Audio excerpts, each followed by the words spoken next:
Et salut, petit message pour vous remercier de vos retours sur ma critique de Wonder Woman 1984 que j'ai accompagné d'un entretien avec Ingrid Donadieu, la voix française de Wonder Woman. Alors à l'occasion de la sortie en France de Godzilla vs Kong, j'ai décidé de vous offrir le même format avec, en plus de la critique, un entretien avec Clara Suarez, la voix française de l'actrice Millie Bobby Brown.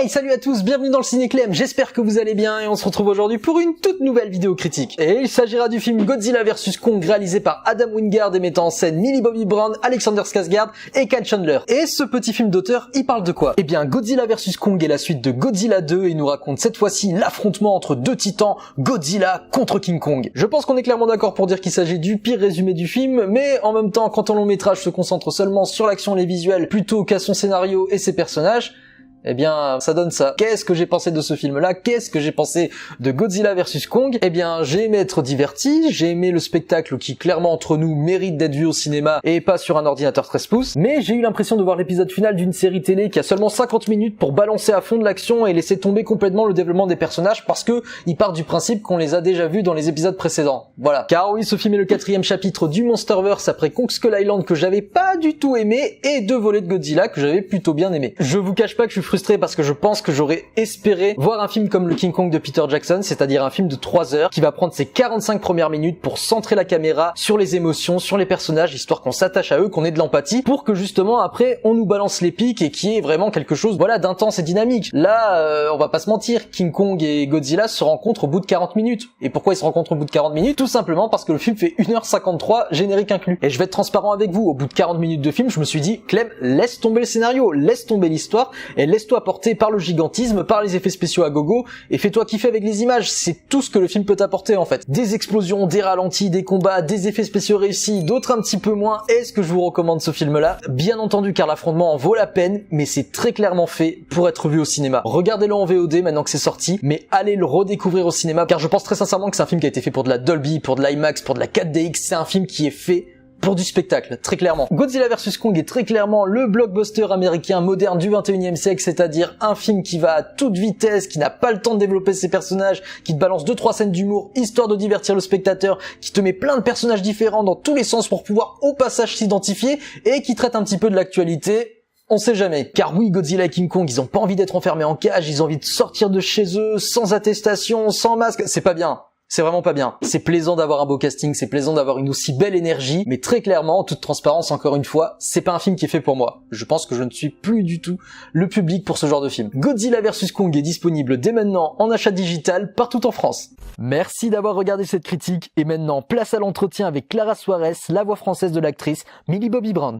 Eh bien, bonjour Clara. Bonjour. Merci mille fois de répondre à cette petite interview. T'es hyper rare sur YouTube. On te voit jamais, donc pour les personnes qui ne te connaîtraient pas encore, Clara Suarez, actrice, comédienne spécialisée dans le doublage, chanteuse également, d'une famille de musiciens. À quel moment de ta vie tu t'es dit... C'est beaucoup trop de trucs. Bah ouais, c'est mon métier, il faut que je me renseigne. Ça vaut mieux en même temps. À quel moment de ta vie tu t'es dit, de toute façon, il faut que je fasse un métier artistique, c'est pour moi, quoi. Très très rapidement. Je me suis dit, j'ai fait, comme tu le disais déjà si bien, j'ai baigné dans la musique, j'ai fait du violon, du piano, du solfège. J'étais vraiment bien baignée dans l'artistique depuis toute petite. J'ai fait de l'éveil musical quand j'avais 3 ans. Et du théâtre, des cours de théâtre par-ci par-là. Et après, j'ai eu une grande passion pour les Disney depuis toute petite.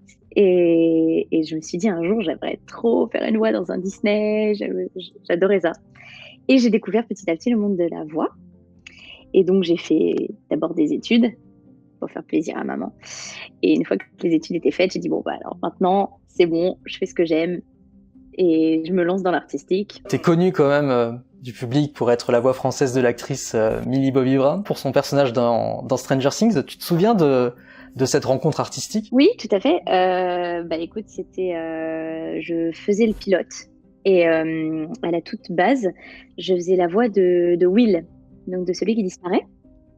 Et donc, on enregistre l'épisode pilote et la directrice artistique me dit « Oh bah tiens, là, en fin de boucle, en fin d'épisode, il y a une petite fille, tu peux la faire. » Et donc, je vois Eleven sous la pluie chauve. Je me dis « Mais t'es sûre que c'est une petite fille ?» Elle me dit « Oui, c'est une petite fille, vas-y, fais-la. » Et donc, je l'ai faite. Et le truc drôle, c'est que au final, on n'a pas demandé d'essai sur Eleven. On avait demandé des essais, casting donc sur les 4 garçons. Et j'ai pas été retenue pour Will au final.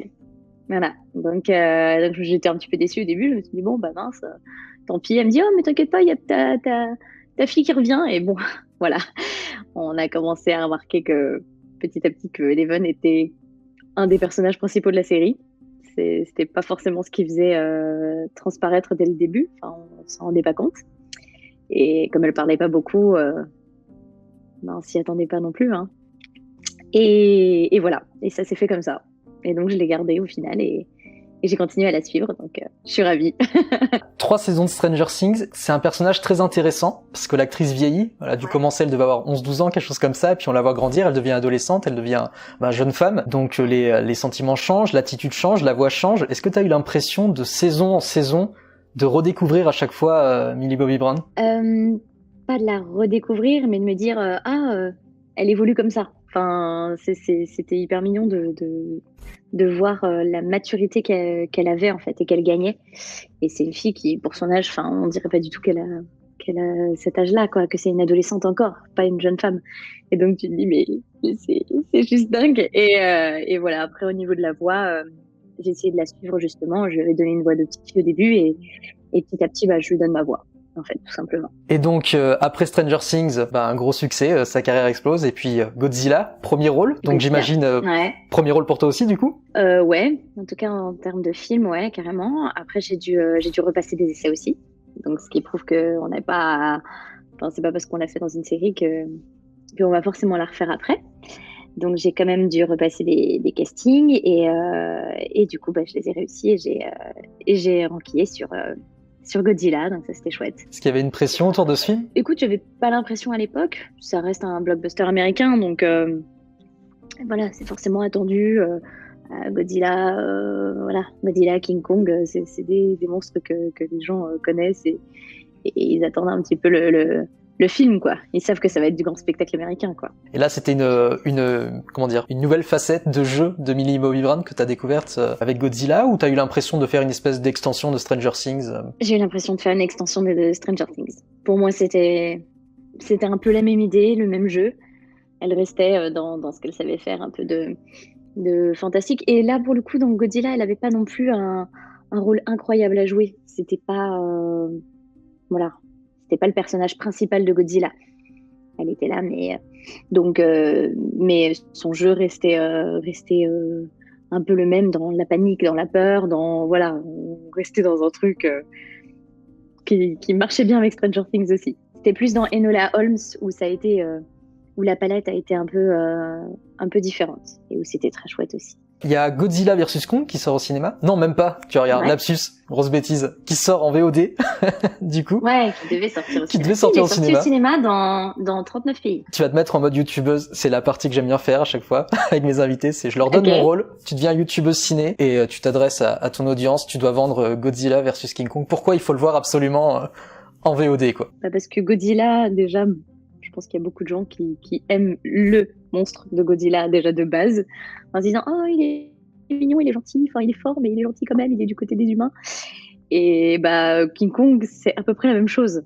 Donc là, on se dit, deux gentils qui s'affrontent, non, c'est pas possible. Comment on va s'en sortir? Donc c'est plutôt ça, le comment ils vont s'en sortir. Qui va gagner, qui va mourir, c'est plus ça qui va être intéressant. Moi, après, je sais à peu près, mais je dis pas.